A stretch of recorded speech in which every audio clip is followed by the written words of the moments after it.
Good morning student. मैं lecturer mechanical वंदना आज आपको आपके मैकेनिकल के सब्जेक्ट कोड MEMA 302 की unit 5 MEMA 302 process in manufacturing में यूनिट 5 प्लास्टिक प्रोसेस में आज इससे पहले मैंने आपको इंजेक्शन मोल्डिंग, ब्लो मोल्डिंग बताया है। आज मैं आपको आपका इसका लास्ट टॉपिक कंप्रेशन मोल्डिंग के बारे में समझाऊंगी। Plastic process of compression moulding. Compression का मतलब है दाब देना, प्रेशर देना। उसके थ्रू हम किसी सांचे को यूज में लेते हुए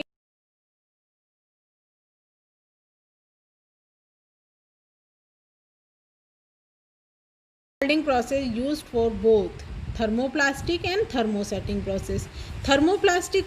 थर्मोप्लास्टिक क्या होते हैं? अगर हम थर्मोप्लास्टिक से कोई ऑब्जेक्ट बनाते हैं तो हम उसको रीमोल्ड कर सकते हैं, उसको हम मेल्ट करके रीमोल्ड कर सकते हैं।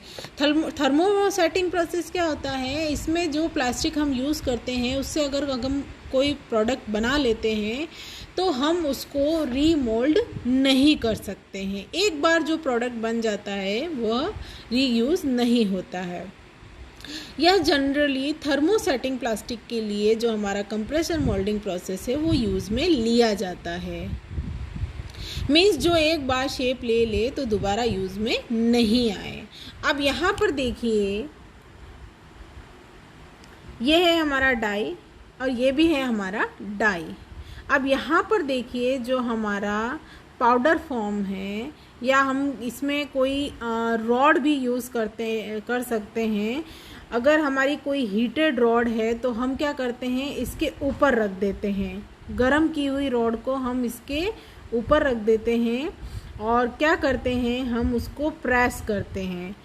जैसे ही हम प्रेस करते हैं तो हमारा जो हीटेड रॉड है, जो प्लास्टिक का है, वो क्या करता है, हमारी जो रिक्वायर्ड डाई की जो शेप है वो ले लेता है। बिफोर कंप्रेशन क्या होता है, जैसे ही हम इस डाई को ऊपर से पंच की सहायता से जैसे ही प्रेस करेंगे इस डाई को हम इस डाई के ऊपर, तो यहाँ पर हमारा जो हीटेड जो हमारा प्लास्टिक का रॉड है, वह जो हमारी रिक्वायर्ड शेप का जो ऑब्जेक्ट है वह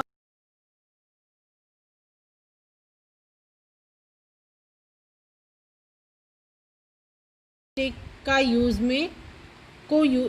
में लिया जाता है। कुछ थर्मोप्लास्टिक के मोल्ड में भी काम में ले सकते हैं। इस प्रोसेस में प्लास्टिक कंपाउंड की एक निश्चित मात्रा एक गर्म डाई में रखकर, जो हमारा प्लास्टिक कंपाउंड है उसको एक निश्चित मात्रा तक गर्म करके डाई में रखकर एक पंच के द्वारा 100 kg पर सेंटीमीटर स्क्वायर से 500 kg पर सेंटीमीटर स्क्वायर तक उपयुक्त दाब लगाया जाता है। इसमें जो हम प्रेशर जो लगा रहे हैं, वो जो प्रेशर होता है वो एक समान नहीं होता है। हम धीरे धीरे उस पंच को प्रेशर से स्ट्राइक करते हैं। कभी कम प्रेशर लगता है, कभी ज़्यादा प्रेशर लगता है। तो हम इस प्रेशर से हम उस पंच को प्रेस करते हैं तब डाई को पर्याप्त समय तक बंद रखा जाता है। जैसे ही हम उसको प्रेस करेंगे, जो ऑब्जेक्ट है, उसके बाद जो डाई है उसको पर्याप्त समय तक बंद रखा जाता है ताकि प्रोडक्ट कंप्रेस होकर रिक्वायर्ड साइज एवं रिक्वायर्ड शेप लेकर पर्याप्त कठोर हो सके।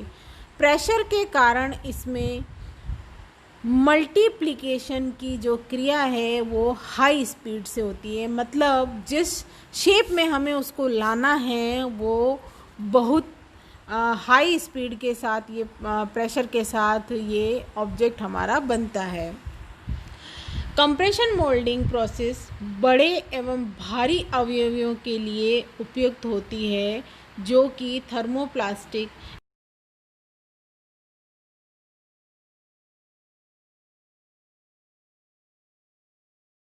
काम में ली जा रही है। तो दोनों प्रोसेस के लिए ये उपयुक्त है हमारा कंप्रेशन मोल्डिंग। लेकिन परंतु छोटे पार्ट्स के लिए यह प्रोसेस केवल थर्मोसेटिंग पदार्थ पर ही काम में ली जाती है। इस प्रोसेस में मोल्डिंग टेम्परेचर जो है हमारा, जिससे हम उसको हीट देंगे, वो 150 डिग्री सेंटीग्रेड से 180 डिग्री सेंटीग्रेड तक होता है। वह रिक्वायर्ड शेप के लिए डाई में ठोस होने के लिए 1 मिनट से 15 मिनट तक का समय लगता है। वस्तु की मैक्सिमम जो थिकनेस है या उसको कूलिंग की जो व्यवस्था है कि कितनी देर में वो ठंडा होकर ठोस हो जाएगा, उसके आधार पर ही प्रोडक्ट के ठोस होने का समय निर्भर करता है। अब यहाँ पर मैं आपको कंप्रेशन मोल्डिंग प्रोसेस के एडवांटेज बताती हूँ और डिसएडवांटेज बताती हूँ। सबसे पहले मैं इसका एडवांटेज बताती हूँ कि इसकी प्रोडक्ट कॉस्ट है वो लो होती है। It is a very simple process. यह बहुत ही सिंपल प्रोसेस है क्योंकि इसमें पंच की सहायता से हीटेड जो हमारा रॉड होता है प्लास्टिक का, उसको हम रिक्वायर्ड शेप और साइज़ में ला सकते हैं। Setting process is simple. इसका जो स्थापन है, सेटिंग प्रोसेस जो है बहुत ही सिंपल होता है। इस प्रोसेस के द्वारा use for equal shape design and thin product, इस प्रोसेस के द्वारा जो वस्तुएं बनाई जाती हैं उनकी दीवारें एक समान और बहुत पतली होती हैं। It is use for equal shape design and thin products. अब कुछ इसके लिमिटेशंस हैं। क्या लिमिटेशंस हैं हमारे?